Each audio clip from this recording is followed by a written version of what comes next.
ಸತೀಶ್ನವರು ಸಂಗೊಳ್ಳಿ ರಾಯಣ್ಣವರನ್ನ ನೇಣಿಗಾಕದಂತ ದಿನ.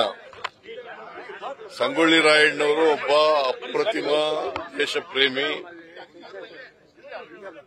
ಈ ದೇಶವನ್ನ ಬಹಳಷ್ಟು ಪ್ರೀತಿಸುತ್ತಿದ್ದಂತ ವ್ಯಕ್ತಿ. ಅವರು ಕಿತ್ತೂರು ರಾಣಿ ಚೆನ್ನಮ್ಮನವರ ಆಸ್ಥಾನದಲ್ಲಿ ಸೈನಿಕರಾಗಿದ್ದಂಥವರು. ಅವರನ್ನ ಕಿತ್ತೂರು ರಾಣಿ ಚೆನ್ನಮ್ಮನ ಬಂಟ ಅಂತಲೂ ಕೂಡ ಕರೀತಾರೆ. ಅವರು ಬಹಳ ದೇಶದ ಬಗ್ಗೆ ಬಹಳ ದೇಶಭಕ್ತಿಯನ್ನ ಇಟ್ಕೊಂಡಿದ್ದಂಥವರು, ದೇಶಾಭಿಮಾನ ಇಟ್ಕೊಂಡಿದ್ದವರು, ಬ್ರಿಟಿಷ್ನವರ ವಿರುದ್ಧ ಹೋರಾಟ ಮಾಡದಂತವರು. ಹೋರಾಟ ಮಾಡಿ ಗೆರಿಲ್ಲಾ ಅವರು ಕಿತ್ತೂರು ರಾಣಿ ಚೆನ್ನಮ್ಮನವರು ಬ್ರಿಟಿಷ್ನವರ ವಿರುದ್ಧ ಯುದ್ಧ ಸೋತಾಗ ಕಿತ್ತೂರು ರಾಣಿ ಚೆನ್ನಮ್ಮನವರು ಅರೆಸ್ಟ್ ಆದಾಗ ಅವರು ಜೈಲಲ್ಲಿದ್ದಾಗ ಇವರು ತಪ್ಪಿಸ್ಕೊಂಡು ಗೆರಿಲ್ಲಾ ಯುದ್ಧ ಮಾಡ್ತಾರೆ. ಬ್ರಿಟಿಷ್ನವರ ವಿರುದ್ಧ ತಮ್ಮದೇ ಆದಂತಹ ಒಂದು ಸೈನ್ಯ ಕಟ್ಟಿಕೊಂಡು ಗೆರಿಲ್ಲಾ ಯುದ್ಧ ಮಾಡ್ತಾ ಇರ್ತಾರೆ. ಸೊ ಆ ಗೆರಿಲ್ಲಾ ಯುದ್ಧದಲ್ಲಿ ಸಿಕ್ಕಾಕತ್ತಾರೆ.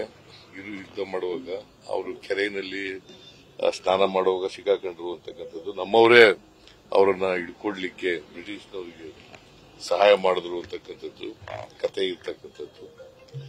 ಸೊ ನಾವು ನೋಡಬೇಕಾಗಿರ್ತಕ್ಕಂಥದ್ದು, ಸಂಗೊಳ್ಳಿ ರಾಯಣ್ಣ ಒಬ್ಬ ಅಪ್ರತಿಮ ದೇಶ ಪ್ರೇಮಿ, ದೇಶಭಕ್ತ, ಸ್ವಾತಂತ್ರ್ಯ ಹೋರಾಟಗಾರ.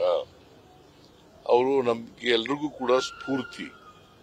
ಎಲ್ಲ ಇವತ್ತಿನ ಯುವ ಪೀಳಿಗೆಗೆ ಬಹಳ ಸ್ಫೂರ್ತಿ.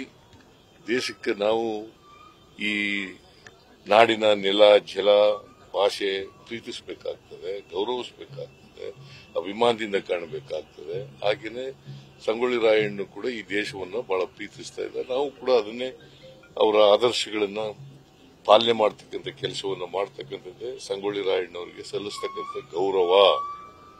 ಸೊ ಅವ್ರಿಗೆ ಇವತ್ತು ಅವರ ಹುತಾತ್ಮರಾದಂಥ ದಿನ.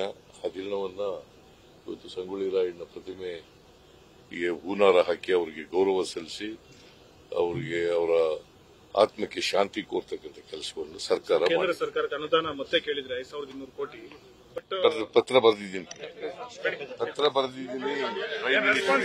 ಪ್ರೈಮ್ ಮಿನಿಸ್ಟರ್ಗೆ ಪತ್ರ ಬರೆದಿದ್ದೀನಿ, ನಿರ್ಮಲಾ ಸೀತಾರಾಮನ್ಗೆ ಪತ್ರ ಬರೆದಿದ್ದೀನಿ, ನೀರಾವರಿ ಮಂತ್ರಿಗೆ, ಜಲಸಂಪನ್ಮೂಲ ಸಚಿವರಿಗೆ ಪತ್ರ ಬರೆದಿದ್ದೀನಿ, ಸೋಮಣ್ಣ ಸ್ಟೇಟ್ ಮಿನಿಸ್ಟರ್ ಅವ್ರಿಗೂ ಪತ್ರ ಬರೆದಿದ್ದೀನಿ.